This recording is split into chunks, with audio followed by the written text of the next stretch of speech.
Good evening and welcome to the show. So good to have you with us again tonight. Have you ever heard of the term indigo children? Nope, it's not a condition where your kid goes a darker shade of blue. It is apparently, according to some, the next step in our evolution. Or according to some skeptics, it's just a case of parents preferring to believe that their children are special, rather than having a medical diagnosis which implies damage or even imperfection. Yep, it's a bit of a hot potato in some circles. Well, this is the subject of tonight's show, and we'll also be talking about how you can or how you should identify and nurture latent talent in your kids. But before we get there, just a quick reminder to read my columns on samen.co.za, parent24.com, and of course every Saturday in the Saturday Star. Also remember that all my previous shows are now available on YouTube, so please find me on Facebook, send me a friend request, and you'll find the links to my show from my Facebook page. Or if you prefer, you can follow me on Twitter at who'syourdaddy8, or drop me an email. All my contact details will be on the screen after the show. All right then, on with the show. But before I introduce my guests, I'd like to read some comments I received on the topic from my Facebook page. Now, Brian Rubin says, in my humble opinion, the whole concept of indigo children is distasteful, and he says it borders on child abuse. He says, kids are very receptive at their age, and for parents to tell their kids that they have so-called supernatural abilities can really mess a kid up instead of instilling rational thinking in their kids. They are, in his opinion, promoting non-science, as in nonsense, and furthering ignorance in future generations. He says, that's my 2 cents. Michelle Way says, reading about indigo children, it soon appears that they are really talking about hyperactive kids. But indigo is apparently more PC or more pleasing to the ear. Leanne Combrink says, hello there, I've been advised that my little Jaden is one of those special angels. Indigo children are termed hyperactive or unable to conform to society's rules kind of kids. But in my opinion, parents and doctors today are too keen, and it is too easy to put a child on Ritalin or some homeopathic remedy, or even resorting to shock treatment, when all they are is really busy. Some of the other comments were from people who were keen to learn more and promised to tune in tonight, so I hope you're watching. Well, to understand the phenomenon and what it's really all about, I have, as my guest tonight, Carol Candiotis, who is a psychic life coach and has quite a bit of experience working with children, and is rather au fait with the whole indigo child phenomenon. I've also invited Annelie Mans, who, or rather ma'am as her learners call her. Annelie is a primary school art educator at Curo Aurora Private School. She's going to tell us what to look out for to spot genius and in our kids and how to nurture their creative side. Welcome to you both. Carol, let's begin with you. Obviously from some of the comments, I get the opinion that there's actually a lot of ignorance out there or lack of knowledge about the whole indigo phenomenon. What is an indigo child? Well, Marlon, from my perspective, and I choose to look at things usually from a realistic perspective, this whole concept has actually been around for over 100 years. If you think about it, when did consciousness or awareness started changing? And that was just after the Second World War. So indigo children are not recent. They're not now.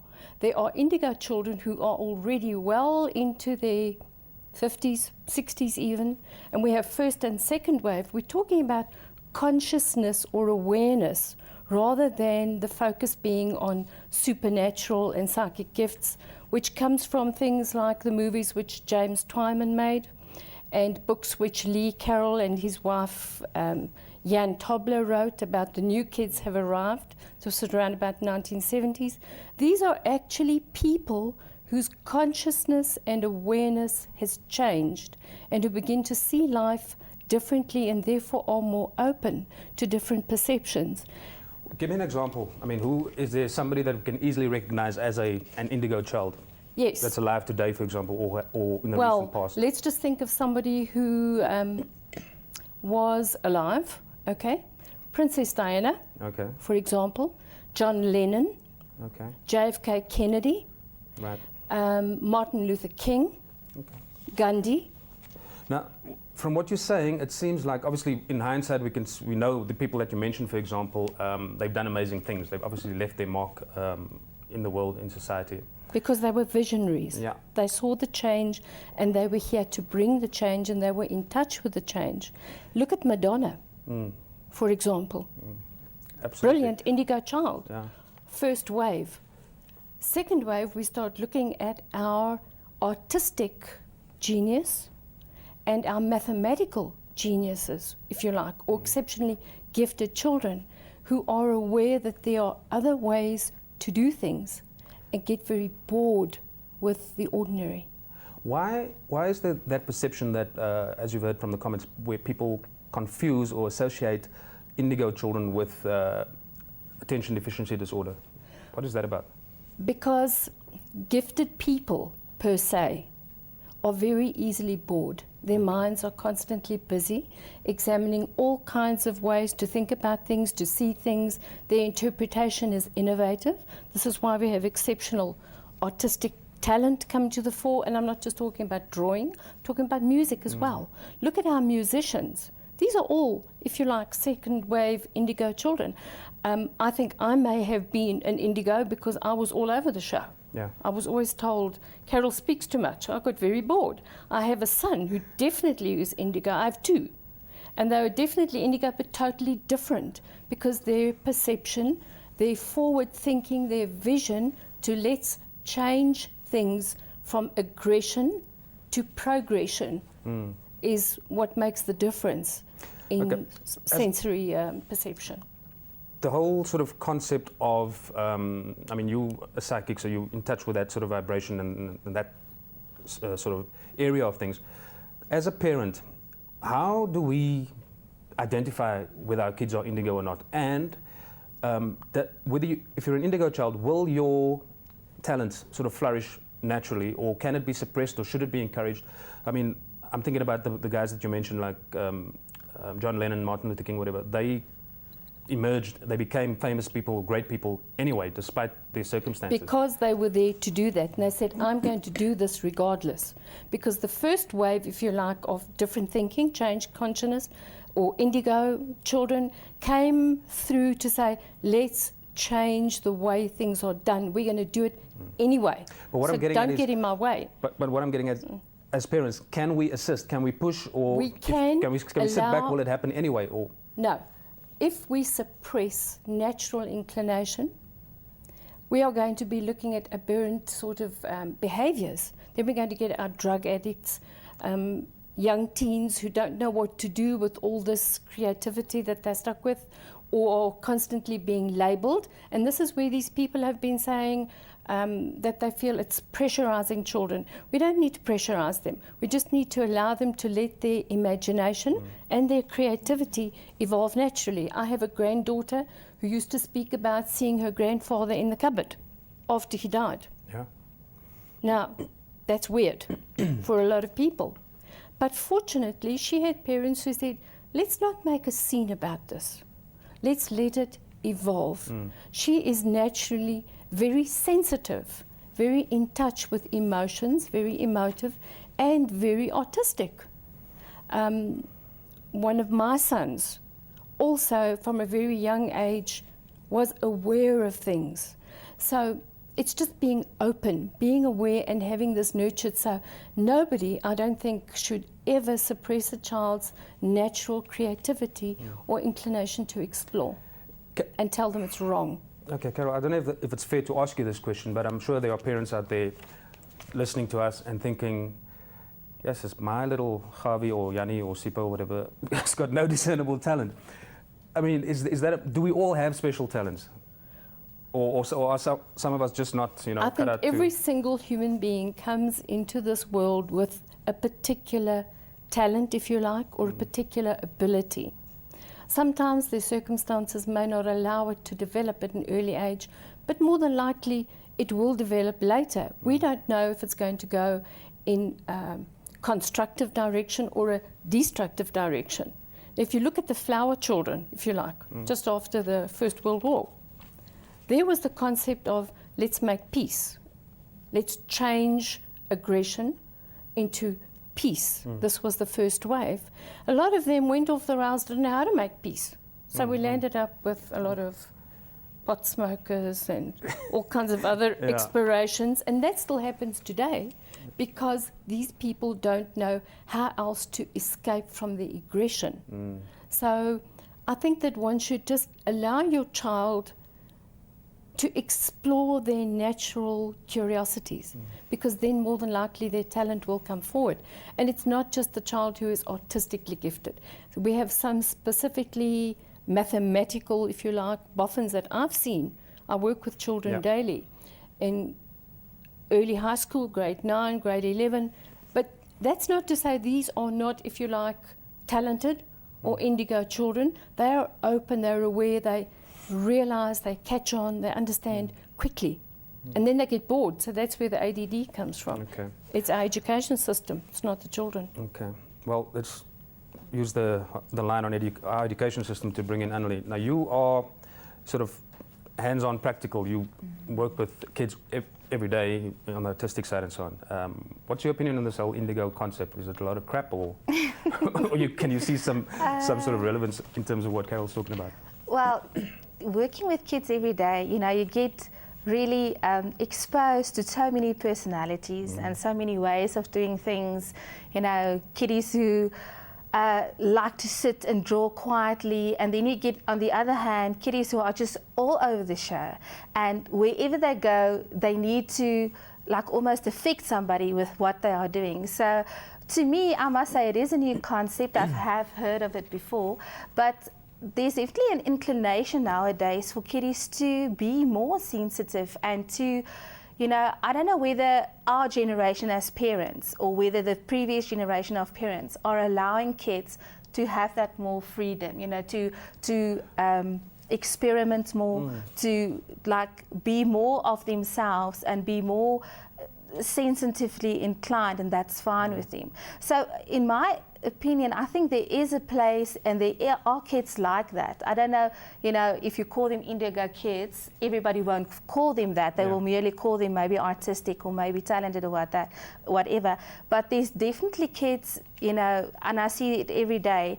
that they are the more sensitive. They are the more, you know, rule breakers, but almost for a reason they're doing that. So it's almost like they have a purpose. Yeah. They know what they're doing. Yeah, And, definitely, yes. Carol, something that Annelie just said now made me want to ask this question. She said, like, she's not sure that there are parents who understand that their kids are sensitive. So, how important is that? I mean, could that be a factor in terms of the indigo expression coming to the fore if your parent is like so not indigo? Well, Marlon, that's very interesting that you ask me that question, because you yourself are a very progressive parent. You allow your child or your children to explore as far as possible their own curiosities. So what does that make you? But perhaps a first wave indigo, if you like. I'm talking about, you know, the non-indigos out there watching us tonight. Now, a lot of parents what about them? today are more permissive than what parents were in my generation, because we were schooled by the post-war generation, which was, you know, study hard, get a good job, and earn money and be okay. And be very strict with your children, because they've got to know what's right and what's wrong, because this came from the fear phenomena. Now, we may have been, if you like, first wave indigos, because we then raised children who today, like yourself, are a lot more open and a lot more progressive. So these children, or talented children, or gifted people, have more scope to develop their talents and develop their gifts, because their parents are more permissive. If you have a look today, I mean, even our legal system doesn't allow us to chastise children. Now, whether you believe that or not, whether you agree with it or not, neither here nor there, but society per se is a lot more open to allow expression to develop, and this is why we have so much talent suddenly coming from everywhere. I mean, we've got America's Got Talent, we've got all the South African shows. What are we doing? What are we doing? We are inviting talent from all spheres, all spectres, to present itself. So what are we doing? We are encouraging development. And then, Marlon, there's another interesting concept, because it doesn't stop at the so-called indigo children. Okay, I'm going to have to jump in here because we've got to go to a commercial break. Annelie, you've been very patient. When we get back, Annelie's going to teach us how to Annelie's going to teach us how to identify that talent and how to nurture it. Don't go away, we'll be right back.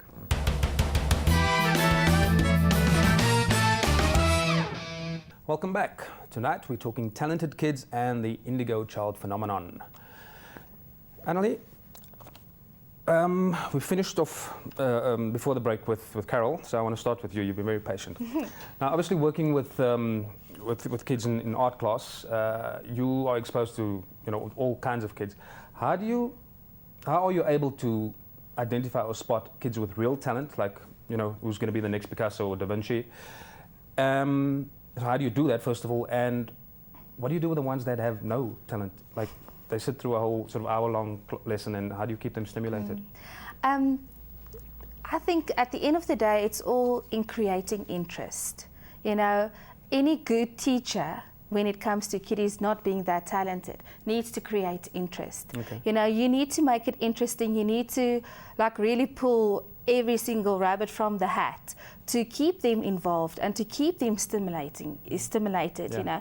You have to go that extra mile to make sure that the child that is more tending to learn in what they hear, make the story interesting. Kiddies who learn visually, make it more visual for them. So a lot of the times what I do is I use a bit of history. And then, say for instance, we're doing collages. So I will use a little bit of history from a very famous collage artist, and then we will use that and build almost a story around it. Okay. And then let kiddies, that way. Okay. Then off air we were talking about something that I want to raise now, because I think that's very relevant to obviously the nature of the show is the involvement of parents. You were saying that there needs to be more involvement from parents, and yes. I think the stuff that you're talking about now in terms of sort of appealing to a child's either visual way of learning or sound way of learning. Yes. Maybe that's some tips you can give parents. Yeah. Talk to me about that. What would you like to see more from parents in terms of their involvement? I'm a parent myself, just to get it straight. I've got a 3-year-old running around everywhere. Yeah. Lovely, but very hard work. And in my opinion, is if you do spot interest in kids, build on it. If your child is interested in creating art, take them to galleries, take them to a craft market, get them involved in different books maybe, show them videos or DVDs about, certain subjects when it comes to art. I know that we are all busy and, but a lot of the times parents tend to leave it to the educator. I leave it to the teacher to teach my child this. I learned manners from home. I learned how to be a nice and good human being, not just from home, but from the school as well. But there must be more involvement from parents. If you spot that your child is sitting there for 2.5 hours just drawing, that means that they're interested in it. That means that they have that natural inclination to do that, So buy them coloring books and, buy them different kinds of media for them to explore with. And it doesn't also have to be that intense. I mean, as a parent myself, I must just tell you that my daughter Hannah, who some of you might know, has had a book published. We published a book together. She did the drawings, and Annalie is one of her teachers. I know I can relate to what she's talking about, but you don't have to be that hands-on. I mean, sometimes we're talking about 20 minutes, just or even if you're not an artist or you can't draw yourself, and you see your kid doing that, just say, "Well done, my boy or my girl," and that's what we're talking about. They thrive on that. They absolutely, and being a more sensitive kids, because most of the time, kiddies who are, artistically inclined are more sensitive. So they are going to flourish on that praise. And a lot of times moms will come to me and say, "Oh, do I need to enroll my kid in an extra art class here or there or this or that?" Yes, you can do that, and that will enhance their abilities a lot. But we have so many things at home that you can use to make amazing art with in 10 minutes. Now tell me something. I mean, you're obviously in the school system, South African education system. Do we have the facilities and the systems in the South African education system to actually, for example, if you identified a kid with special talent, like, the next Picasso, do we have the systems, in your opinion, to take that talent and to nurture it all the way through university and to let that kid become the next? Unfortunately not. That's the problem. And I think a lot of the times what we're lacking is knowledge. You know, there are many teachers thrown into a class, and you're just expected to teach that subject, and sometimes you have absolutely no idea how to do that. And that's what happens a lot in our system. You know, you're the drama teacher. But not at your school. No, luckily not. You're the drama teacher and the art teacher and the Afrikaans teacher, and sometimes your strength lies maybe in drama, and you have no idea how to teach the art, or the other way around. And you know, if I look at art from a professional viewpoint, there are so many jobs available today for artists, web designers, graphic designers, photographers, you know, goldsmiths. There are so much work out there for artists, but we don't have the knowledge, we don't have the system to go and really embrace that and really run further with it. But I think that puts even more emphasis on us as parents. I mean, I'm just thinking, you know, if I'm a parent, look, I know we all have issues in terms of money and affordability. We're talking about a private school here, but as Annelie is saying, most of our kids, and by far the greater majority, are stuck in government schools, and teachers have to do all kinds of things. But I think what's coming out of here is that we as parents can still, within that environment, especially the creative side, like art is drawing, you need a pen and a piece of paper. You do. So once you identify that, basically what we're saying is take an interest, nurture it, and then get them, you know, to build on that talent. Yes, yeah. I think that's really what we are lacking in South Africa.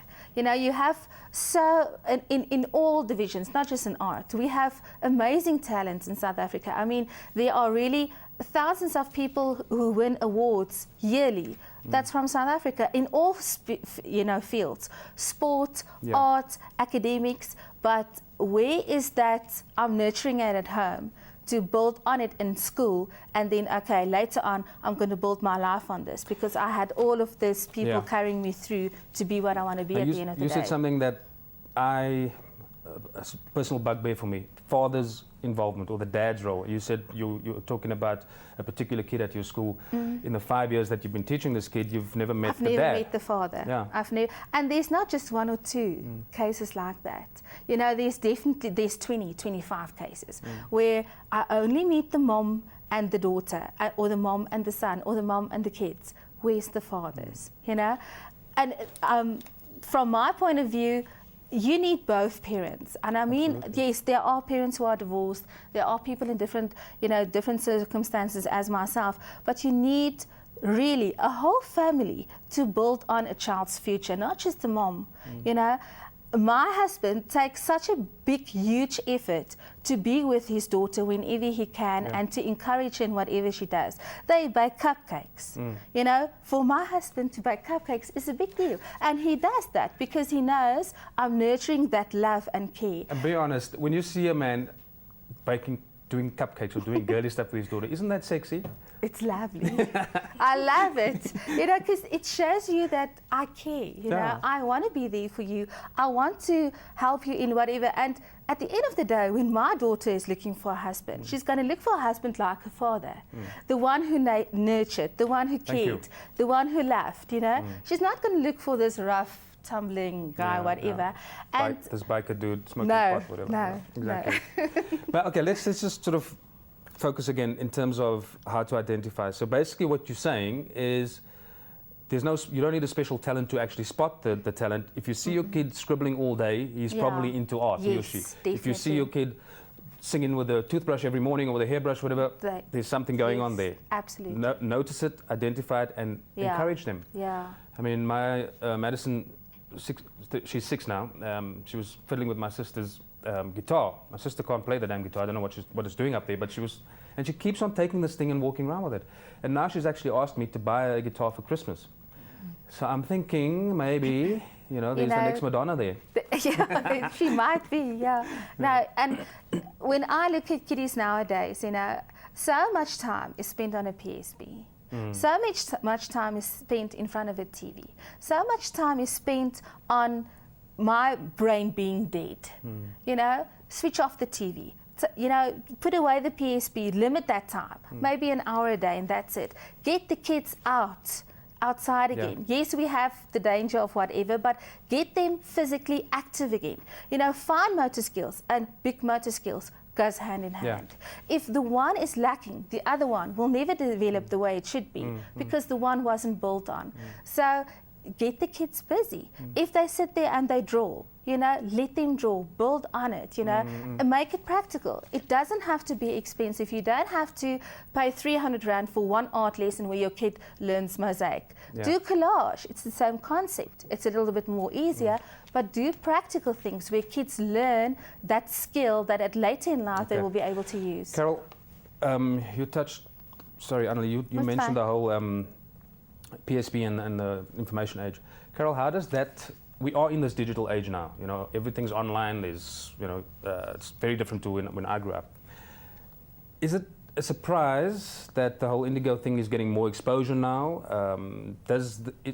Are the two connected, this age that we live in and the indigo thing coming more to the fore? Earlier you talked about the crystal age and all of that. Just talk to me about how things fit in and in terms of where we are now in the evolution process. Well, Marlon, I also do very practical stuff with children in terms of their learning skills. I work for a company in my part-time who does learning skills, receptiveness assessment. It's a self-assessment.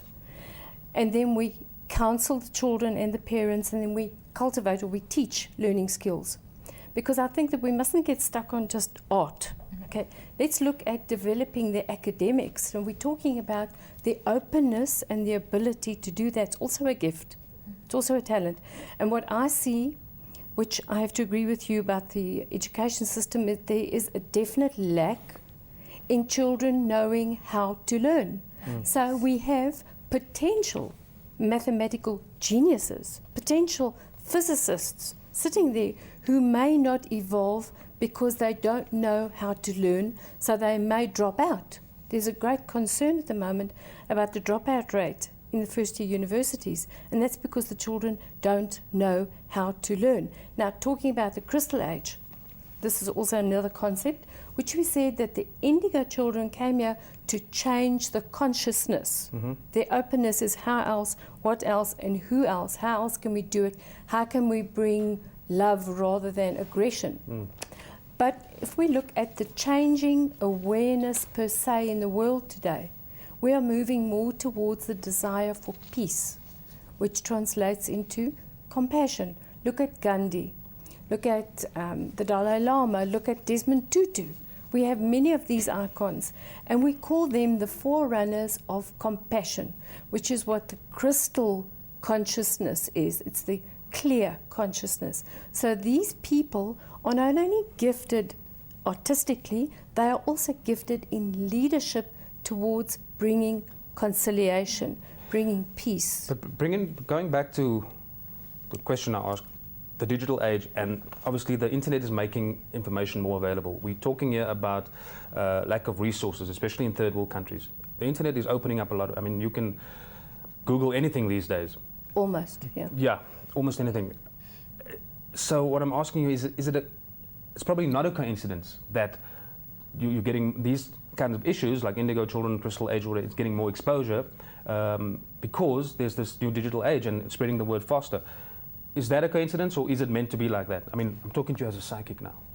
Oh, okay, as a psychic. In your opinion. Well, all right, my instinct tells me that compassion, expression, creativity needs to be spread as quickly as possible so that we can find ways and means, A, to save the planet, and I'm talking about all your greenies out there, okay, who are also, by the way, indigo and crystal. So how else are we going to get humanity per se to work together, excepting by some media which is going to allow it?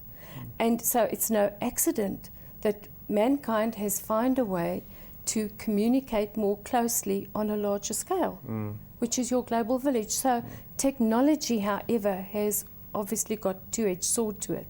First of all, it stops creativity, and I'm talking about TV. But it also enhances creativity, because I have seen many, many grade 11s and grade 9 students who want to go into software development. Yeah. But let me just jump in there. There's always been this debate since the beginning of television that it's bad for you. But I tend to think personally that within reason. You know, don't sit for 8 hours watching TV, but watch TV because you can learn from it.